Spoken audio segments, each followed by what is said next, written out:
Welcome back to the Hannahcast YouTube channel, and today I'm going to be live reacting to the Toronto International Film Festival People's Choice Award winner. Now this is really key because this could definitely change the Best Picture race. I mean, not could, it definitely will change the Best Picture race. But especially now, after Venice with Poor Things winning the Golden Lion, and suddenly that's now a top 5 contender. TIFF is going to be really interesting because if you win People's Choice, you're pretty much in Best Picture. And even if you're in the top 3, like you're still probably in. Like, I even looked in 8 out of the 10 past years at TIFF, there were at least 2 films in the top 3 that got in Best Picture. I have a feeling about a couple of them, and in fact, let's go to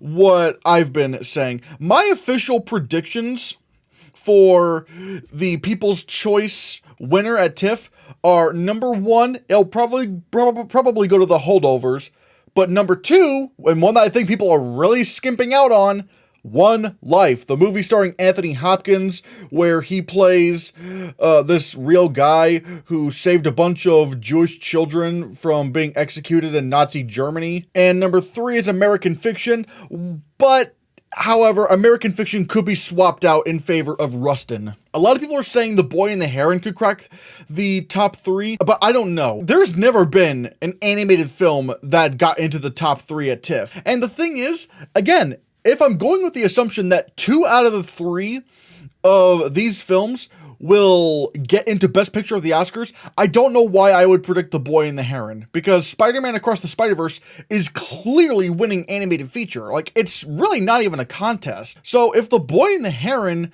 were to get into the top 3, I would have to legitimately consider the fact that The Boy and the Heron could be in Best Picture, and I just don't know about that. People are going, why are you predicting One Life? Like, film Twitter hates that movie. The TIFF People's Choice, many times, it is a movie that is more broadly appealing, while film Twitter just hates them. All those films are crowd pleasers, and film Twitter has kind of turned on them. If it gets in the top 3, I'm definitely putting in the top 10, but if it wins the top prize, I am putting One Life in the top 5 for Best Picture, because not only does it have People's Choice at TIFF going for it, but this is also going to be very BAFTA friendly. Like, the BAFTAs are going to love this movie.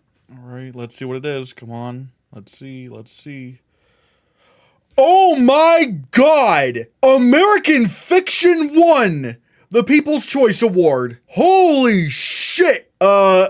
Is this thing getting nominated for Best Picture now? Past 10 years, every single winner for TIFF People's Choice went on to get a Best Picture nomination. Oh my God. Okay, I thought it was going to get in the top 3. I didn't think it was going to win. Hold the phone. What are the other 2 gonna be? Because The Holdovers has to be one of them. Oh my God. The Holdovers was the runner-up, and The Boy and the Heron was the second runner-up. Well, I guess I was wrong. The Boy and the Heron did get in. This changes a lot. Okay. And if it's getting in for Best Picture, that means Jeffrey Wright could very well get a Best Actor nomination. Also, again, One Life didn't make the top 3, which is insane. Also, wait a minute. Also, did The Boy and the Heron just beat Spider-Man Across the Spider-Verse for Best Animated Feature? No animated movie has ever gotten into the top 3 at TIFF. Did Spider-Verse just lose? What did I say before? If you're in the top TIFF 3, you're likely in for Best Picture. Like, if you're somewhere in that top 3, you could get in Best Picture. Granted, maybe The Boy and the Heron doesn't really get in for Best Picture because, like I said, 2 out of the 3. And with American Fiction suddenly taking that top spot, and The Holdovers being number 2, which I was already thinking was like a top 5 for Best Picture, well, like, those 2 are in. And granted, there was one year, at least in the past 10 years, where all 3 got into Best Picture of the Oscars. That was Jojo Rabbit, Marriage Story, and Parasite. I might have to put The Boy and the Heron at least in my top 20 for Best Picture. Again, I don't know if I'm still gonna put it over Spider-Verse, but oh my god, I thought Spider-Verse was gonna take this in a cakewalk, and suddenly it's just not. Are people really gonna gravitate towards The Boy and the Heron as much as they have for Spider-Man Across the Spider-Verse?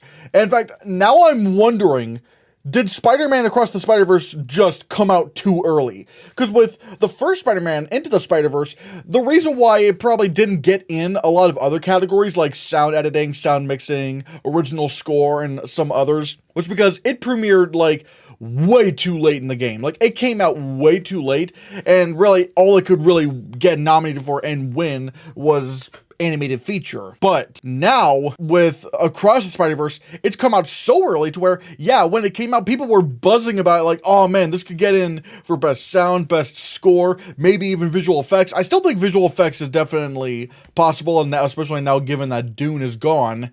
But now it seems like the hype for that film is just dying. Like, no one's really trying to predict it for Best Picture or Best Adapted Screenplay anymore.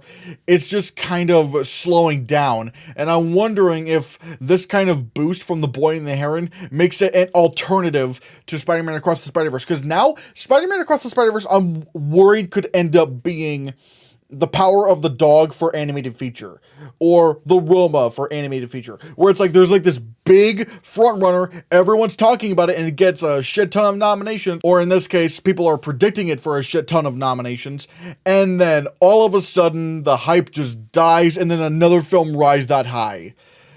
Maybe that could be The Boy and the Heron. I need to think on that a bit, but now the race has gotten crazy, because now American Fiction is getting in Best Picture, and people are saying that, oh yeah, no, I don't think that's going to happen. I'm like, how? In the past decade, every single TIFF People's Choice winner got nominated for Best Picture at the Oscars.